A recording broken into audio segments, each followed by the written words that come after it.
Welcome to the new blog. আজকে আমি যাচ্ছি মুড়ি ভাজতে। এটা হচ্ছে আলছাড়া টু দহকলা সংযোগ সেতু। তো এখান থেকে আমি চলে যাব। সো এখন আমরা চলে যাব হচ্ছে দহকলা যে মুড়ি ভাজার মিল সেখানে। চলুন দেখা যাক। এটা হচ্ছে কুষ্টিয়া জেলার কুষ্টিয়া সদরের মধ্যে অবস্থিত দহকলা গ্রামে। দহকলা গ্রামের যে বাজার, দহকলা গ্রামের বাজারের পাশেই অবস্থিত এই মুড়ির কল। আমার নাম হলো মোহাম্মদ শোকন আলম। বাসা কোথায়? বাসা ঝাড়দিয়া ইউনিয়ন, গ্রামের নাম আলীনগর।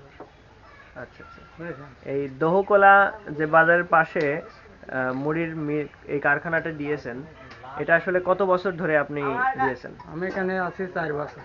4 বছর। এখানে আসলে কোন কোন ইউনিয়নের মানুষ এখানে মুড়ি ভাজতে আসে? আসে ঝাড়দিয়া ইউনিয়নের তো আসে, পাটকিবাড়ি ইউনিয়ন, তাই তো, আইসারা ইউনিয়ন, কালামপুর। আচ্ছা আচ্ছা। এখানে আসলে কোন কোন কুষ্টাইতে আসে, কাঞ্চনপুরতে আসে। বাহ, হয়েছে, অনেক বড় এরিয়া। অনেক দূরতে আসে। আচ্ছা, এই মুড়ি ভাজার যে প্রক্রিয়াটা আছে, ঠিক আছে, এই মুড়ি ভাজার এই প্রক্রিয়ার এই আইডিয়াটা আপনি কোথা থেকে পেয়েছিলেন? আমি ওই ঝাড়দিয়া থেকেই পাইছিলাম। ওখান দিয়ে 10-15 দিন মতন ছিলাম আর কি। তারপর এখানে এসে নিজে একলাই ধরো শুরু করেছে। আচ্ছা, এই যন্ত্রাংশ আপনার কোথা থেকে নিয়ে আসছেন এবং এখানে তৈরি করার কেমন খরচ হয়েছে একটু যদি জানতেন। ওই সময় আমার এই 2.5 লাখ 2 লাখ পড়ছিল। এখন 2.5 লাখ পড়ে আছে মেশিন দিয়ে। বুঝেছেন? আচ্ছা আচ্ছা। এটা সম্পূর্ণ তেলে চলে নাকি?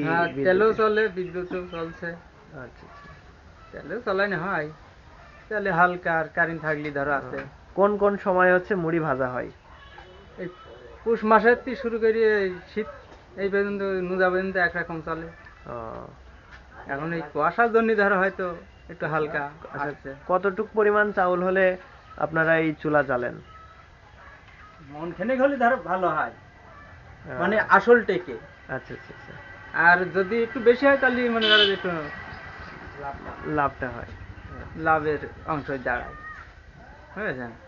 আচ্ছা ঠিক আছে, আপনাকে অসংখ্য ধন্যবাদ আমাদের সাথে থাকার জন্য। তো আজকে আমি এখানে ফার্স্ট এসেছি, তো চলুন দেখে আসি কেমন হচ্ছে মুড়ি ভাজার প্রোগ্রাম।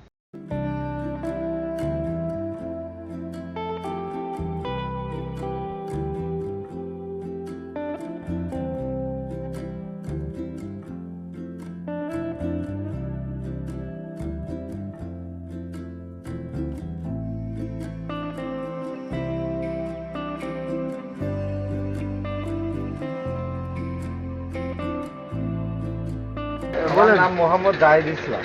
আচ্ছা, তো হচ্ছে এখানে মুড়ি ভাজার পাশাপাশি আর কি কি করা হয়? এখন মনে করো ধান নিয়ে আসবেন, খই হয়, ভুট্টা ভাজা হয়। ওয়াও, এই তো ইতিমধ্যে দেখতে পাচ্ছি আমরা খুব মুহূর্তের মধ্যেই খই হয়ে গেল। ও আসবে খই।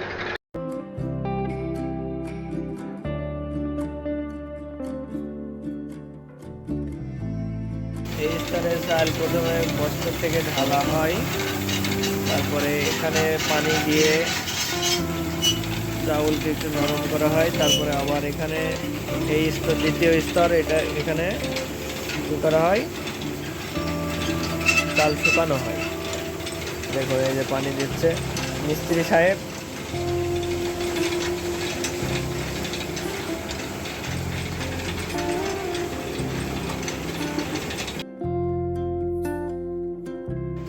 এই যে মুড়ির চাউলে বেরোচ্ছে, জায়গা মতো দিচ্ছে। ও কি সুন্দর মুড়ি!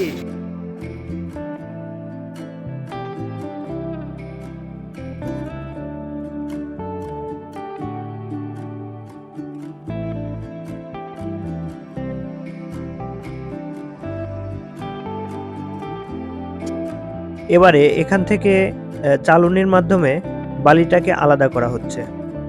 কাজটা আসলে আমি নিজ হাতেই করছি, অনেক দারুণ লাগছে এই মুড়ি চালুনি দিয়ে চালতে। টেস্ট করে দেখি কেমন হয়।